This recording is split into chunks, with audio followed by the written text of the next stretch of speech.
Bonjour à tous. Aujourd'hui, on va parler d'un thème en particulier dans les animes, le ecchi. Alors déjà, on va parler en majorité de ecchi et pas de fanservice, parce que la différence entre le ecchi et le fanservice, c'est que le fanservice, ça englobe plusieurs choses, dont le ecchi fait partie.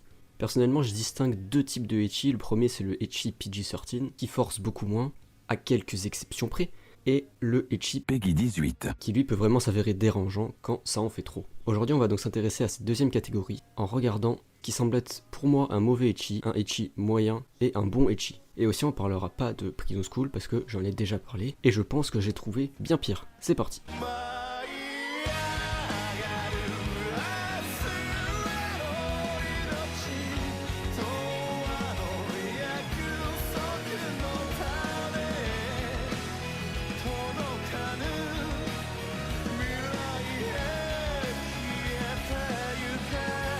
Allez, on commence à peine et on est déjà sur un champion toute catégorie, parce que c'est un animé que j'ai drop non pas une fois, mais deux fois, et que j'ai finalement fini environ un an après l'avoir commencé pour la première fois. Masu Gakuen HXH. Bon, pas recommencer. On va suivre l'histoire de Kizuna Ida qui doit grosso merdo battre les méchants avec sa super équipe de madame absolument pas représentative de la réalité. D'ailleurs, je sens que dans cette vidéo, je vais devoir beaucoup utiliser la tête d'Iori pour censurer. Le pouvoir de Kizuna, c'est de recharger le pouvoir des autres. Et vous pourriez vous dire, Ah ouais, c'est cool comme pouvoir. et je vous répondrai que déjà avec le nom de pouvoir il y a une couille. Son équipement hybride, comme il l'appelle, se nomme Eros, voilà, et son but sur le champ de bataille ça va être de recharger les pouvoirs des autres en faisant une transfosection. Mais qu'est-ce qu'une transfosection? Eh bien c'est tout simplement masser les seins de ses partenaires quand ils n'ont plus d'énergie. J'ai envie de mourir.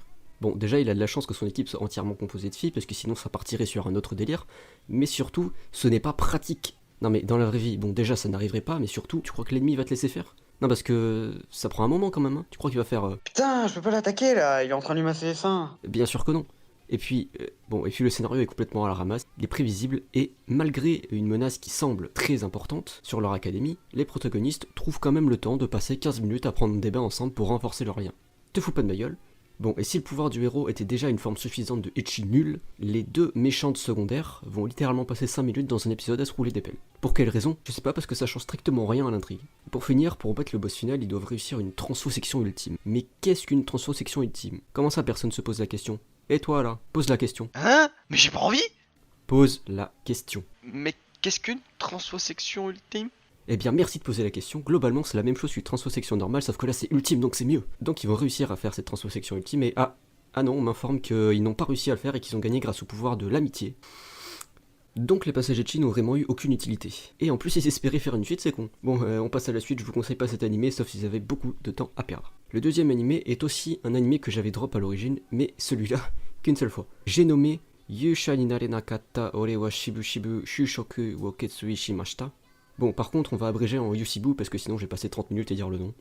Donc, Yusibu nous raconte l'histoire d'un monde après la mort du roi démon. Je tiens déjà à souligner que c'est plutôt intéressant comme point de vue, parce que du coup, tous les héros se retrouvent en quelque sorte au chômage. Donc nous, on va suivre le quotidien de Raoul Chaser, putain j'en ai marre de sortir ce podium des non nuls, qui était un ancien héros mais qui n'a jamais pu briller parmi toute la masse. Il travaille dans un magasin d'électroménager.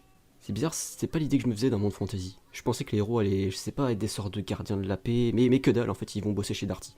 Un jour va arriver une jeune fille du nom de Fino et après un suspense intense de 1 minute 30 à peu près, on va apprendre que c'est la fille de l'ancien roi démon qui est mort. C'est tellement incroyable, je ne m'y attendais pas. Vous allez dire, Alors ouais, mais il est où le ecchi? et je vous dirai, calmez-vous, ça arrive. En fait, cet animé c'est le cas typique du slice of life avec du ecchi mal amené. Globalement, à part le premier épisode et les 2-3 derniers, l'animé est vraiment sans plus. Il est assez terne et pas hyper drôle. Le concept même de l'animé se révèle plutôt répétitif en fait. Et surtout, on a des scènes ecchi qui ne servent à rien. Je vais juste prendre un exemple. Dans un épisode, Raoul va entrer dans la chambre de Fino et bim, magie du ecchi japonais, elle n'est pas habillée. Voilà, c'est un cas classique de ecchi mal amené qui peut des fois marcher quand le contexte est adapté. La fin maintenant, elle est prévisible dans sa conclusion, mais je trouve qu'il y a un petit côté sympa dans tout ça. En fait, les méchants de l'animé sont les anciens héros n'ayant plus de travail à cause de la mort du roi démon. Du coup, ils veulent faire revenir le roi démon en le faisant se réincarner à travers Fino. Je trouve ça pas con comme réflexion pour des méchants, et c'est vrai que ça serait pas complètement impensable de faire ça, parce que beaucoup de héros se retrouvent sans aucun travail, et le seul truc qu'ils savent faire, c'est taper des monstres et taper le roi démon, quoi, donc ils savent pas faire grand chose d'autre. Bon, évidemment, Raoul avec sa règle d'armes a autant de charisme qu'une tortue malade, mais bon, on va faire avec. En conclusion, c'est un animé pas si mauvais, mais il lui manque vraiment ce petit quelque chose en plus. Et enfin, le troisième, on passe sur quelque chose que j'estime être bien. Monster Musume. Le scénario, un programme d'échange interespèces a été mis en place, Le but de celui-ci est d'intégrer des demi-humains dans la société. La seule chose qui est interdite, c'est de faire des choses. Peggy 18. On va suivre le quotidien de Kimi Ito Kurusu, dont j'ai dû aller chercher le nom parce que je crois qu'on l'appelle quasiment jamais par son nom dans l'anime. Il va être la personne qui va accueillir Miya, une demi-humaine à moitié serpent, alors qu'à la base il avait strictement rien demandé. Bon, il s'est quand même fait retaper sa maison gratos, donc en vrai, c'était plutôt rentable. Ensuite, il va accueillir plusieurs demi-humaines chez lui, toutes plus ou moins au hasard. Bon, évidemment, j'ai pas besoin de vous faire un dessin sur ce que va être le principal ressort humoristique de l'anime, quoique, attendez 2 secondes.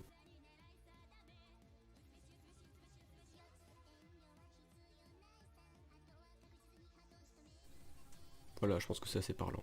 Alors évidemment, chacune des demi-humaines veut pécho ce gars en apprenant que maintenant le mariage entre demi-humaines et humains est autorisé. Et du coup, on va avoir une panoplie de scènes plus débiles les unes que les autres pour suivre ce quotidien assez particulier. Le fait que le ecchi s'intègre parfaitement à l'anime, en plus du fait qu'il apporte de l'humour nécessaire et qui est très adapté, c'est le fait que ce gars ne comprenne jamais rien à ce qui se passe. En fait, la majorité du temps, il fait cette tête, il est toujours en mode « Putain, mais qu'est-ce qui se passe ?» On est vraiment sur un gars qui subit quelque chose sur lequel il n'a vraiment aucun effet. Parce que, en plus de ça, il ne fait pas vraiment grand chose pour provoquer l'affection chez les demi-humaines. Je crois que le plus parlant pour cet exemple, c'est l'épisode de la prédiction du fait qu'il sera percuté par un camion. Toutes les demi-humaines vont le trimballer à tous les endroits possibles et imaginables pour qu'au final la prédiction se réalise bien, mais qu'en fait c'est un camion télécommandé de 30 cm. Inutile de vous dire qu'il s'en est sorti vivant. L'anime est très marrant, et vraiment si vous avez envie de passer un bon moment, c'est clairement l'anime ecchi à voir. En tout cas c'est l'un des meilleurs ecchi que j'ai vu, sans l'ombre d'un doute. Bon, j'espère que la vidéo vous aura plu, si c'est le cas n'hésitez pas à la liker et à vous abonner. Évidemment ce n'était que mon avis, et si vous êtes un fan absolu de Masugaku NH Kisash, ne m'en voulez pas. Je vous retrouve une prochaine fois pour une nouvelle vidéo. Au revoir. Putain, je peux pas lui masser. Non, merde. Yes. Ah, je fais des trucs déjà. Putain, je peux pas l'attaquer là, il est en train de lui masser les seins. Putain, je peux pas l'attaquer là, il est en train de lui masser les seins. Putain, mais j'ai encore rigolé, hein, j'ai encore rigolé. En fait, le truc, juste après l'avoir dit, je suis en train de penser à ce que ma mère doit entendre là. Je suis en mode, bon, elle entend des trucs bizarres quoi. Après, si t'as des préférences, tu peux le dire autrement. Tiens. Au pire, je peux le dire, si tu veux, j'accentue encore plus le putain. Mais putain là. Tu vois, genre. Putain là, je peux pas l'attaquer là, il est en train de lui masser les seins.